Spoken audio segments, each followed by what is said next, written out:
पुण्यात्मा परमात्मा की लीला दिखाते हैं कि वो परमेश्वर आयु भी बढ़ा देता है।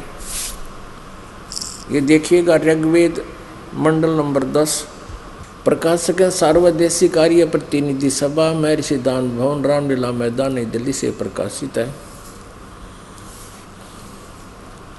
मुद्रक के Prince offset printers 1510 Pataudi house Daryaganj नई दिल्ली।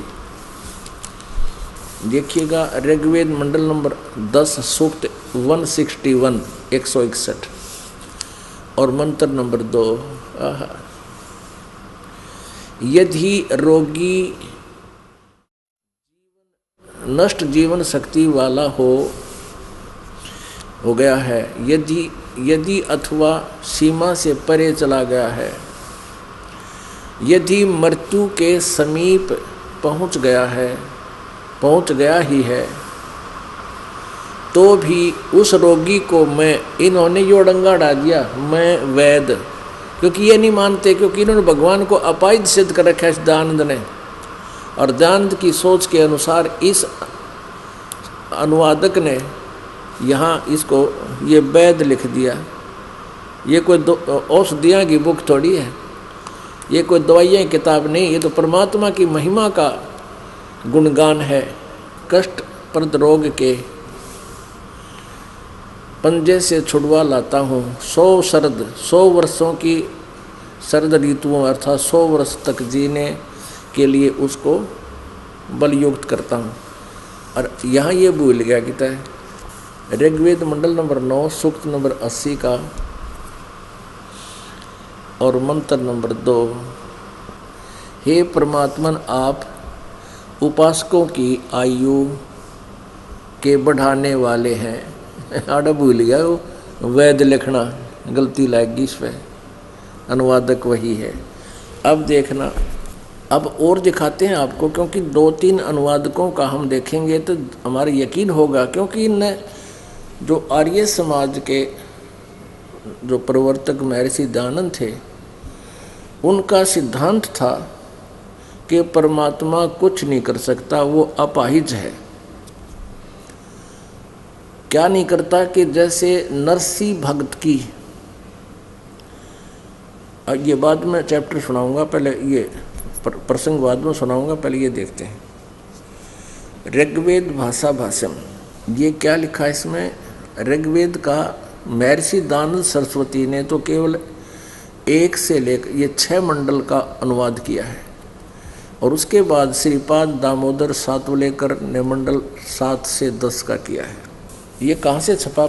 ऋग्वेद भाष्यम महर्षि दयानंद सरस्वती, क्योंकि इसके नाम बिना ये व्यक्य ना था, इसका नाम लिखे बिना ये व्यक्य नहीं था वेद। संपादक है दयानंद अर्पण, प्रकाशक है विश्व मानव उत्थान परिषद, पंजीकृत 46/5 सामुदायिक केंद्र पूर्वी कैलाश नई दिल्ली। इतना ये छपा कहाँ से है? विश्व मानव उत्थान परिषद पंजीकृत, और ये कहाँ से छपा है? मुद्रक है कम्यू डाटा सर्विसेज नई दिल्ली। इतने से अब हम इसके आते हैं ऋग्वेद मंडल नंबर 10 के सूक्त नंबर 161 पर। ये देखिएगा, ये है 10म मंडल और ये है 161 शतम 161। ये दूसरा मंत्र है, ये नीचे ये दूसरा। यदि ये संस्कृत है। यदि रोगी की अक्षीण आयु हो गई हो, यदि वह इस लोक से चला गया है यानी मर गया है, और यदि वह मृत्यु के पास गया हुआ है, चाहे तो मर गया है या मरने वाला है, तो भी उसको मैं मृत्यु देवता नृत्य के पास से लौटा ला सकता हूँ। और उसको 100 वर्ष के जीने के लिए बल प्रदान करूं। स्पष्ट हो गया। यहाँ वेद कित गया फिर वो, इन्होंने तो अज्ञान वर्ण तो मतलब था। अब देखना, ये एक बड़ा वेद है, बड़ी जल्द में वेद वही है ऐसा। और कौन है इसका अनुवादक? प्रकाशक है पंडिता राकेश रानी, और प्रधान कार्यालय वेद मंदिर महात्मा वेद भिक्षु सेवाश्रम लेखराम नगर इब्राहिमपुर मुखमेलपुर दिल्ली। दान संस्थान, ये महात्मा वेद भिक्षु ने इसका अनुवाद किया है। इन्हीं कार्य समाजी है ये भी। महात्मा वेद भिक्षु, भारतेंद्र नाथ, करोल बाग, नई दिल्ली से, दयानंद संस्थान से इसका ये इसने बिल्कुल ठीक किया है। इसका याद ना रहा होगा दानंद वाली बात, परमात्मा की कृपा है। ऋग्वेद मंडल नंबर 10 सूक्त 161 और मंत्र नंबर 161 मंत्र नंबर 2।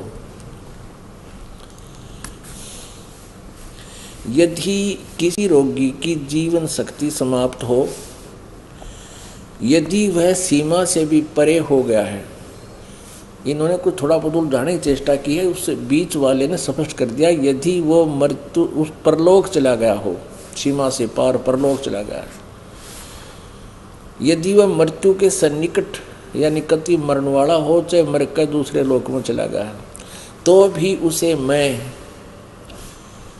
भारी कष्टपद रोग के पंजे से मुक्त कराऊं तथा उसे 7 वर्ष यानी 100 वर्ष के जीवन हेतु बल संपन्न करूं। भावार्थ, यदि रोगी की जीवन शक्ति समाप्त हो रही है और उसका रोग सीमा के पार कर गया है, तब भी परमात्मा उसे इस कष्टपद रोग से मुक्त कर 7 वर्ष का जीवन दे सकता है। पुण्यात्माओं, इस आर्य समाज के प्रवर्तक महर्षि दयानंद जी का इतना योगदान तो है कि अभी तक इन्होंने वेदों को जीवित रखा। इनको स्वयं वेदों का कैख का भी पता नहीं था, ना महर्षि दयानंद ने। महर्षि दयानंद तो कलयुगी महर्षि, बिल्कुल नकली डुप्लीकेट था। आज सुबह के सत्संग में आपको दिखाया, सतयुग के महर्षियों को पता नहीं था वेद में क्या लिखा। वो दुर्गा की पूजा का समर्थन कर रहे हैं और किया करते थे। अब हमने इस अध्यात्म ज्ञान को, इस 9 मण सूत को सुलझाना है। उसके लिए हमने इनका सहयोग लेना है। इनका इतना सहयोग अवश्य रहा है अभी तक आर्य समाज के आचार्यों का कि इन्होंने इन वेदों को जीवित रखा। नहीं तो लोग छोटी छोटी कथा उन पर कविताओं पर पहुंच गए थे। जय गणेश देवा, 16 शुक्रवार के व्रतों की इतनी पतली पतली किताब सी सब घरों में पहुंच गई थी। हनुमान 40 पर डट गए थे, लेकिन इनको स्वयं वेदों का कति ज्ञान नहीं था। और आज इन वेदों का यथार्थ ज्ञान आपके समक्ष प्रकाशित हो रहा है, प्रकट हो रहा है। लेकिन इनको वेदों में क्या लिखा है इसका कुछ नहीं पता था। केवल अपने सट्टे जरूर मार गया दयानंद। एक आम जन साधारण नास्तिक व्यक्ति जैसी सोच थी इसकी।